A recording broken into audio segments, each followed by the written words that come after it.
Welcome to the Maturity Project. I'm your host, Chad Everett Broshears, and continuing on the conversations, because I'm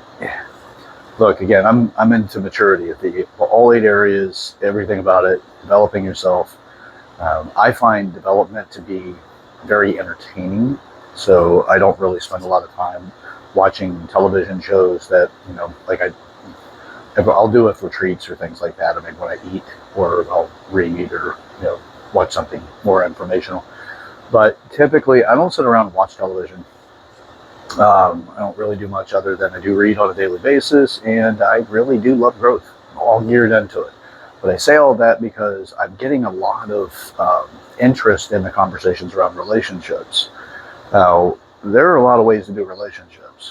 Are a lot, because relationships are, if you boil it down to the absolute basics of it, it's an agreement with another person.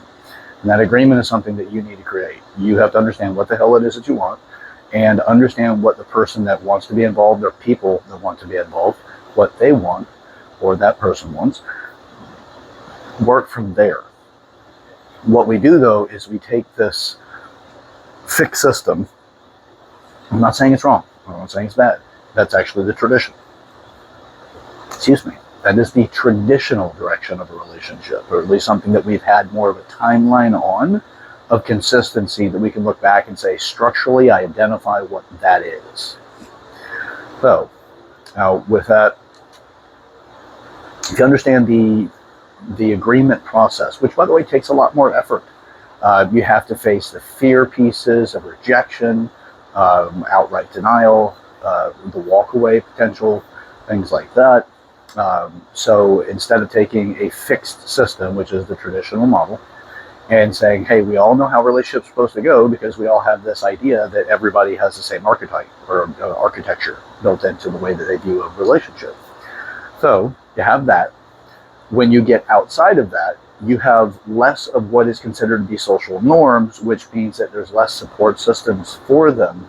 And you have to create something more significant in that when it comes to the way you communicate and the expectations of what that relationship is supposed to mean, how it's supposed to go. By the way, this, you can look at it the same way from business. You don't walk into business and go like, I like you, I'm going to do work, I'm going to do business with you. You don't know if that person's going to hurt your business. You don't know if that person's going to take things from you that you don't want taken. You don't know if they're going to ruin your business. You don't know if they're actually going to outgrow you. And you kind of get nobody to keep up, and it's going to have you feeling a loss in that some way there. So a lot of things that if you don't know about the person you're about to go into business with, you probably should slow down in the process of getting into business. But we don't really do that in relationships. Most of the time we're like, we've been on a couple of dates, you said the right things enough, 75% of the things that I'm looking for people to say, you're saying enough of it. I like spending time around you, I'm attracted to you in whatever degrees and dimensions of attraction that I have, and it's good enough, let's go with it, or I really am into you, whatever that is, and you go with it from there, versus, hey, these are the things I like, these are the things I don't like, this is how I prefer to communicate, these are the things that express my method of showing affection, which wouldn't necessarily be, you can still use the 5 love languages in an early stage of a relationship, but all it is just its expression of affection. How do you express your affection, and how do you receive expressions of affection so that you can connect with the person and have them connect with you, creating the right bridges to make your own community, if you will. So you're making your space with your partner. So you're going to have to discuss all those things, because there's no architecture to just say, this is it. I live in that, because we all know what those are. That's the thing that I really find is, it's so sad, it saddens me to have that realization when people say, well, everybody knows how relationships are supposed to go. I'm like, that's perfect. Okay, great. Can you do me a favor? Can you give me the definition of love? Don't look it up. Like, just off the top of your head, what's your definition of love? Now, what you will almost always see is deer in headlights, or the almost like that frowning of the brow. That. What? What? You're ridiculous. Of course, we all know what love is. You have to define it. If you can't define it, you're probably going to have a hard time finding it or expressing it to another person. There's that for a lot of things. It's actually what I call the Rumpelstiltskin of words. When you call it by its name, you actually say what it is. It's no longer this mystery thing. So yeah, that's something to consider, because look, common sense will kill you. You know, the lack of common sense will kill you, and the proclamation of common sense will kill you. You know, everybody knows common sense, and what you're doing is you're killing the relationship. You're giving it a poison pill every time you hit somebody with that. You know, and there's a lot of potential if you just get over there to understand who they are, what they're up to, how they think, what their thinking processes are, and you can connect better. Because look, if you just want to have a relationship where you just want to get each other's rocks off, fantastic. Have the discussion so that nobody has an expectation, because just because you right now want to go and get your rocks off because you have this physical need to release, and then you catch feelings because the other person seems to continue to meet with you at certain levels, and you're like, you're fun to be around, I really do have a good time, you know, you're exciting, you know, you really do that thing that I like, and you showed me another thing that I didn't know I like, it was pretty good, you know, yeah, anyway. So, yeah, you know, you give them that, like, you know, you're opening yourself up, and you don't realize you're doing it. And then you're like, oh shit, I think I caught the feelings. I think I'm connecting here. You can do it too. It's not the other person's going to get connected on the emotional level. You both could do it because you've never discussed those things. It goes from the casual position, and casual can have those emotional values, but most of us don't understand the range of casual relationships. The borderline transactional, which you can pretty much consider a transactional, it's just not necessarily monetarily transactional, although you do have those sugar daddy, sugar babies, or sugar mamas, you know, or cabana boys. I don't know what the hell they're going to call the guys, you know, other than a poacher, because they pursued the cougar. See what I did there? Anyway, a poacher. I used to be a poacher when I was a much younger man. Now, I'd have to go around the nursing homes. So I'm not as young as I used to be. And I'm not really into it anymore. Changed my age range. Anyway, it's another interesting conversation. But yeah, have the discussion so you can connect. And when you can connect, you can make something greater out of it. Now, I'm not sitting here to preach from the pulpit. All I'm doing is just up here to, like, I'm making the video because, look, most people, they have feral relationships. Feral meaning wild. There really is little discipline or structure to it. It's mostly just feeding the hedonistic side of them. I want you to make me feel good. If you don't make me feel good, something's wrong with you, and I can't have toxic people in my life. God, I'm so glad we started to move away from that term. That was such a bad thing. It's just such an ugly, ugly place that we were in psychology at that time. We really held on to that. If you have more about that, you want to comment about it, you'd like to have a discussion, we can talk about that too. I may even bring you in to do a video with you where we actually go back and talk about the merits of that conversation about toxic. Now back to the main subject. If you really want to make a meaningful relationship, you got to have some clarity. If you want to have that casual, talk about the casual parameters. Casual, what we teach at the Immaturity Project, casual goes all the way from, look, I don't even know much about you. I barely remember your damn name. But you're going to be the person that I'm going to call when I have my needs that I need to meet. You know, don't plan to sleep over. You know, it's like, it's a very, very small intimacy. It's like next to no intimacy. It's just a physical act, pretty much. It's like prostitution without the money exchange, pretty much. It's like, we both have needs. Let's exchange those needs and get the hell out of here. You know, that's in the casual, the very, very low end of the intimacy spectrum. On the higher end of the intimacy spectrum, and still in casual, is where you get to, I want to take you to family events. People are going to know you. We're going to consider it like, you know what, we're dating. We'll say that. You're a very good friend of mine. We're dating, like that. Like, you know, that would be the furthest end of the spectrum when it comes to the casual. But I might move in a month. You know, I don't want to plan a future necessarily because my future is uncertain. And I really don't want to get overly emotionally involved. It could be I'm dealing with some past emotional challenges that I haven't overcome just yet. And I'm keeping my distance before I get involved again. Anything further than this, I just don't want to be lonely. You know, like that's on the spectrum when it comes to casual. Understand it. That's all you have to do. So if you're in that, then, figure out what's going to be the commonalities between you and the other person, so at least you have something to work with and have a more rewarding experience. It is not uncommon when you have conversations like that, where you connect in such a way that that person and you both decide that going from casual to something long-term is ideal, because you actually found somebody that you resonate with, that you connect with on a deep level. You have an intimacy bond with that person. So that's a beautiful thing to create, but you can create it. So if you're dealing with this continuation of these, always having these offset relationships where it's like, you know what, I'm tired of just not, feeling that I'm connecting. I always find the jerk or whatever. Actually, what I normally will say is, you always find the jerk, then that means that you're the jerk. Not victim blaming here, but a lot of people have that. I'm going to use the victim status to not have to deal with my own shit, and also get some praise. Get some support. Cavalry will come and help me with their shoulder to cry on kind of thing. So that won't grow you up. That won't mature you. You've offset your responsibility. Not a good thing. I wouldn't do that.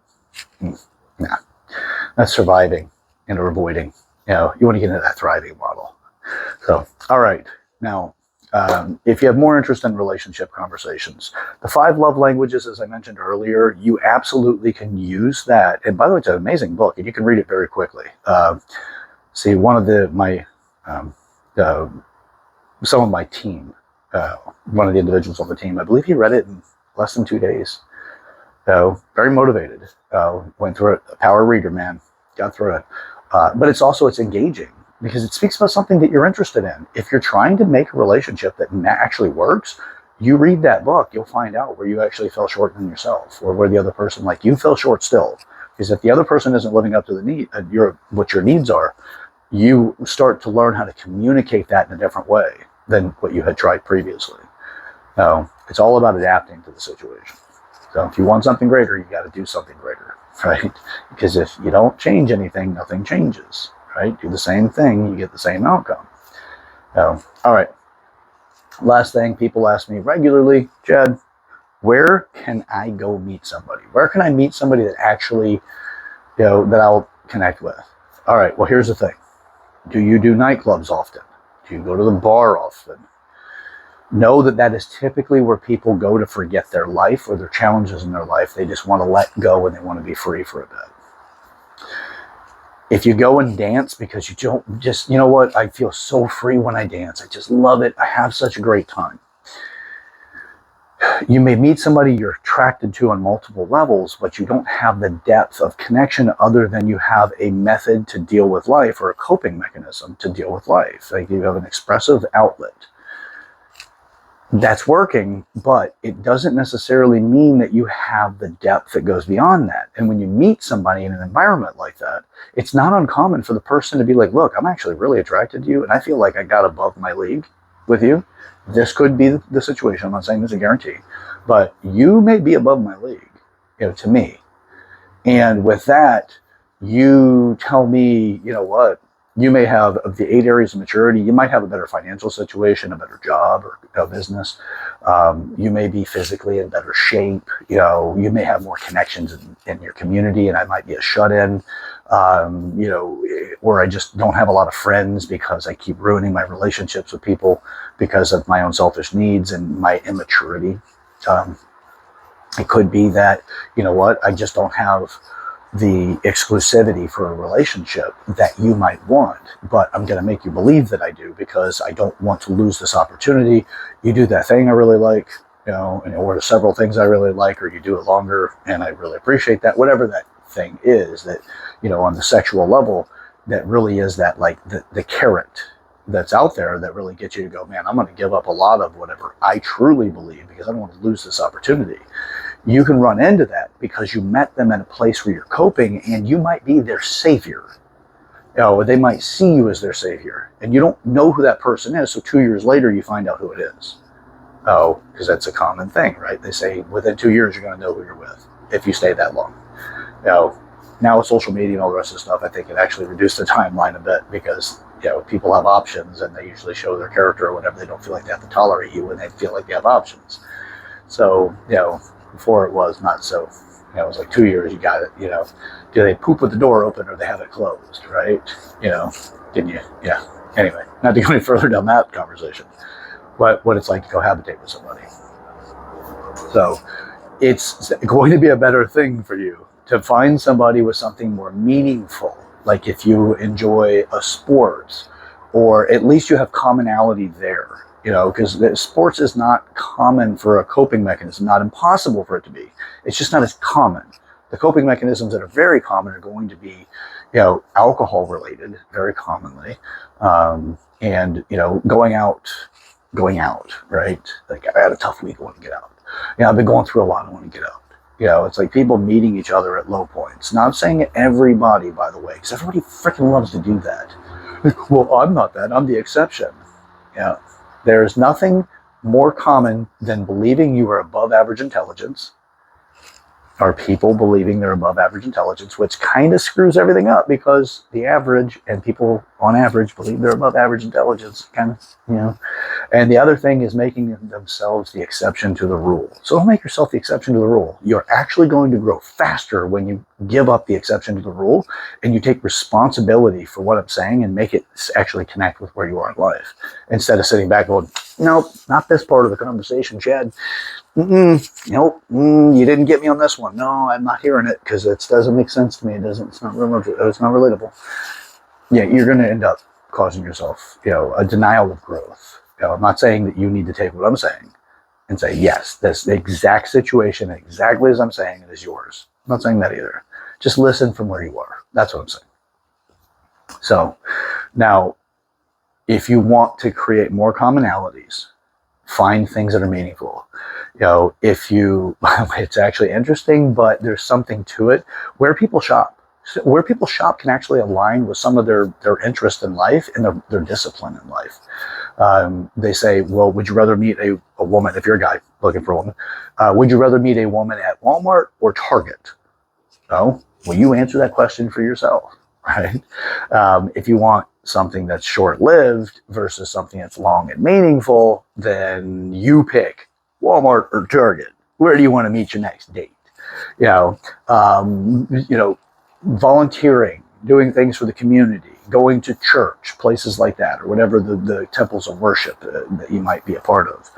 So those kind of things, you can find more meaningful connections there. Actually, I would say also try to avoid as much as you can social media and dating apps, because a lot of that stuff is just, yep, you can belong, you're going on the roster, you're going on the roster. If you don't mind that, go back to the casual portion of the conversation about the casual relationships and say, yeah, fine, I don't care. I'm using protection. We're going to have a good time. I know that I'm in the roster. And we're meeting where we need to meet in the casual, but you've already had that conversation. Because I got to tell you, when you're honest with your partner, it is one of the most freeing experiences that you can have. So, all right. There's a lot more to this subject. I'm not going to ramble. I'd rather have you comment in the comment section. Let me know what you'd like to hear me talk about, or if you have a story, if you have something you want the community to hear. Because I promise you, no matter how messed up you think something is, we might have to curtail the language a little bit because we're not making smut, or we don't want to sit here with continuous long, multiple outbursts of profanity, but if you feel like you have a conversation that can make a difference, or you don't think it will, you will be surprised how many people take something out of these videos that actually helps them grow and develop for themselves. This is what I do in my life. I love growth. I love to inspire other people, and I love to develop and get past my own hangups. And I'm working on developing a process that helps other people do the exact same thing. So you're not constantly stuck. It sucks to constantly repeat the stuck. Right? It's like, screw it, man. If you want to change your relationship life, subscribe to this channel. Hit the bell notification so you know when these things are coming up. And I will also say, prescription. Use these videos and others like my channel as a prescription for change. Listen to them first thing in the morning, while you're getting ready, going to the gym, whatever it is. But I do advocate gym membership or gym participation, fitness participation. You don't have to buy a gym membership or pay for one. But you can get you can go to the park, do something active. A huge advocate for it because you have 8 areas of maturity and physical is one of those. It's going to be important because if you want to have a meaningful relationship that makes you feel like this life, you made a difference, it's not just in how much money you have in your bank account, and it's not just what job you had. It's also the family that you create, both in your intimate partner and the people around you. If you create a family everywhere you go, you will freaking shake this earth. You will be such an amazing human being. People won't forget you. They're going to love you because you're constantly creating a comforting and inviting surrounding that if you do it by the maturity process projects method, you're also going to create an environment around them that makes them grow. And that is badass, right? That is something that is sweeter than Yoo-hoo. It's great. Yeah. All right. That's it for today. I got a lot more. Obviously, I want to talk, and I want to continue to talk, but I want to hear from you guys. Put comments in the comment section. If you have something a little bit more, if you would like to make it, for me to make a video, and you want some advice, I've got my statements about advice, but I'll leave the semantics out of this for now. I'll just say, if you want advice, send me an email at yourmaturityproject@gmail.com. That is YOUR maturityproject@gmail.com. You will find it. You'll find that in the description of this video as well. So you can just send me an email. Okay, we can start a conversation. If you're interested in the relationship course, I can talk to you more about that. And if it works for you, we can talk about what it's like to go through that process. So, all right, until next time, I am your host, Chad Everett Brochures. This is the Maturity Project, and I want to thank you for your time. I am completely honored. I absolutely am. Thank you so much. There's a lot of things you can do with your time. I'm doing everything I can to try to make life a little bit better for people by helping them make it better for themselves. Join the community, help grow the channel. Let's do everything that we can to make this world the place that we all want to live in. So with that, every mistake that we've made, yesterday's mistakes, if you will, are an opportunity for tomorrow's success. Let's not forget that. We're in this together. Let's get up to something. Let's get up to it together. All right.